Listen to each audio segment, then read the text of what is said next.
Hi guys, well, I guess a video blog is about me. My name is Bree. I'm 16. Yeah.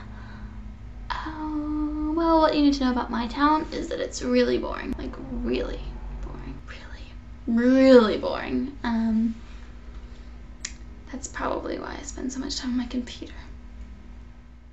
Even though this video seems like the blog of a normal American teenage girl, what followed began the revolution of people trying to make a name for themselves through YouTube. Meet Bree, or as her fans know her as, LonelyGirl15. Go away. This is embarrassing. Bree posted her first YouTube video back in June of 2006, before YouTube took off. And even though this 16-year-old girl appeared to be inviting fellow YouTubers into her world, she was really beginning a phenomenon of people trying to become famous through the internet.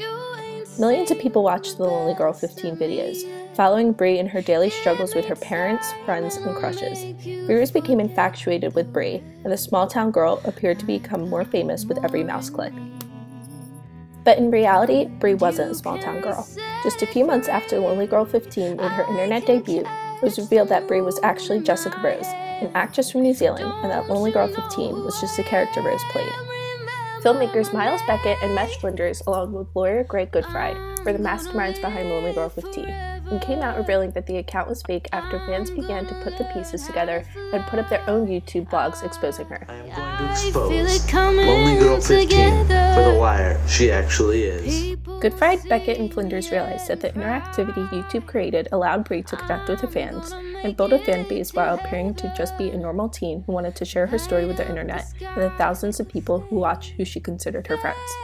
LonelyGirl15 received plenty of attention. However, if Rose's goal out of this was to become famous, she did not achieve it. Clay Shirky notes in Chapter 4 of Here Comes Everybody that fame occurs once the blogger, quote, has to start choosing who to respond to and who to ignore, and over time ignore becomes the default choice. Beckett, Flinders, and Goodfried were interviewed on Nightline and made it clear why they were surprised with how much attention Bree got. She wasn't going anywhere, and she would continue to stay loyal to her fans. They also commented about their success to reporter Bill Weir. We've created a popular show, and so we have no intention of letting that popular show go away anytime. We have plot points built out for a very long period of time, multiple characters coming in, and we want the show to live for as long as the fans want to watch it. Here's a problem that I really can relate to. Here's her, with her boyfriend, and even if I can't relate to that problem, I can relate to the angst. They also commented about Bree's fan base. In their minds, they achieved fame by receiving so much fan mail that they had to bring in Amanda Solomon, creator Greg Goodfried's wife, to answer them all. Just received so many letters from just nice people who truly wanted to be this girl's friend because she was sort of awkward and she didn't fit in. Shirky states in Here Comes Everybody that, quote, the famous are different from you and me because they cannot return or even acknowledge the attention they get, and technology cannot change that. But technology assisted with both creating Bree's fan base and allowing her to keep in contact with them, even though it wasn't really Bree reaching out to them personally. Nevertheless, her fans were not ignored. Part of the reason why Bree and Rose's success did not allow her to reach a point of fame was because of timing.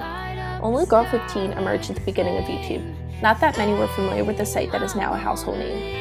Because of how new YouTube and social media were back in 2006, the scale of her fame did not exceed all the potential communication outlets that she could have reached in 2015. Along with the fact that her creators made sure that she would reciprocate with her fans and that she never ignored them, Shirky would argue that these factors did not allow Rose to receive her 15 minutes. Phone would not surprise me that I did that. I woke up in the morning at 7 a.m. and did 50 interviews. Now I think back and I'm like, I kind of handled myself. LonelyGirl15 received plenty of notoriety and overnight success after it came out that her innermost thoughts were only words memorized in a script. The only reason people remember her now is because it was all a hoax. Despite all this, however, when it comes to internet fame, by Shirky's definition, it was never achieved. And LonelyGirl15 was just another face in the crowd. To heaven, light up the sky like a flame. I'm gonna live forever. I hope you guys enjoyed that. Bye.